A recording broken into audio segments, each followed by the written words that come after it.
I can't stop shaking. So emotional that I can barely speak to you about it.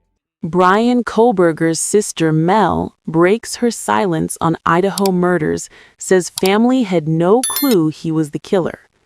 In the 3 years since Bryan Kohberger killed 4 University of Idaho students, his family has stayed largely silent. Now one of his sisters is speaking out. Her nauseous. Quote, she was like, I'm with the FBI. But the trial was called off after Kohberger. Mel Kohberger, one of his 2 sisters, broke her silence on Bryan, who was sentenced to 4 lifetimes in prison without parole in 2025 after confessing to the 2022 killings in an interview published in the New York Times on January 3. While Mel did not discuss the crime, she spoke about her childhood with Bryan, her family's lives since his confession, and more. Police body cam video. Bryan Kohberger's sister is speaking out about her sibling. Then Kohberger makes a shocking remark. After first learning of the November 13, 2022 killings of Kaylee Gonzalez, 21, Madison Mogan, 21, Xana Kernodle, 20, and Ethan Chapin, 20, when a then unknown suspect broke into their off-campus home, Mel said she reached out to tell her brother to be careful. And while Mel remembered Bryan thanking her for the concern, Driving a white Hyundai Elantra, the same car he. "Bryan, you are running outside and this psycho killer is on the loose," she recalled telling him. In response, she said he would stay safe and thanked her for her worry. Mel described Bryan to the New York Times as socially awkward, occasionally abrasive, and prone to arguments with her, but said she never saw him be violent, citing an instance in which he held her hands back to de-escalate a fight between them. Statement at Kohberger's. Idaho students, Kaylee Gonzalez and Madison Mogan, 35. It is. Her parents, Marianne and Michael, taught herself, Bryan, and their sister Amanda Kohberger to be loyal, self-reliant, and put others' needs ahead of their own, she told the outlet. When police broke into her parents' Pennsylvania home in the night to apprehend Bryan following the killings, Mel learned of the arrest through Amanda. She thought it may be a prank at first, and then became nauseated, she recalled. I can't stop shaking. so emotional that I can barely speak to you about it. It's never before seen police body cam video. She was like, "I'm with the FBI. Bryan's been arrested," Mel told the New York Times. I was like, "For what?"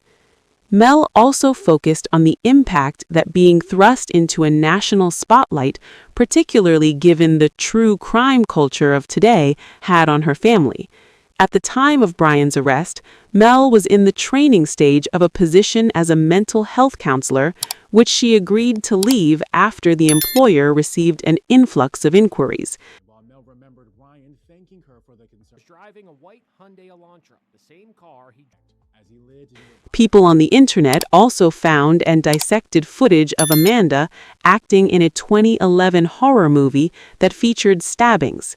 Someone has even used the author name Melissa J. Kohberger to publish a book about the case, seemingly trying to capitalize on the killings using Mel's likeness, according to the New York Times. She emphasizes that her thoughts would quickly Gave a heartbreaking victim's impact statement at Kohberger's. Idaho students. Mel described this as confusing and painful. "It's like being victimized but not really being a victim," she said. Others theorized that the Kohbergers had long known that Bryan had killed the students, which Mel shut down in the new interview. "I have always been a person who has spoken up for what was right," she told the New York Times. "If I ever had a reason to believe my brother did anything, I would have turned him in." Appreciate that.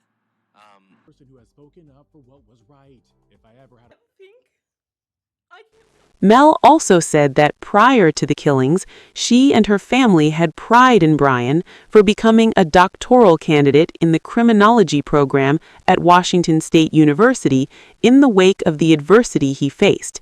He had dealt with bullying growing up, as well as heroin addiction, per the outlet.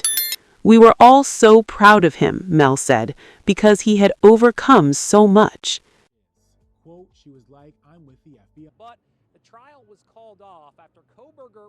Mel Kohberger condemns speculation. She also offered insight into the Kohberger family now, explaining that they feel grief that Bryan cannot be with them during the holidays.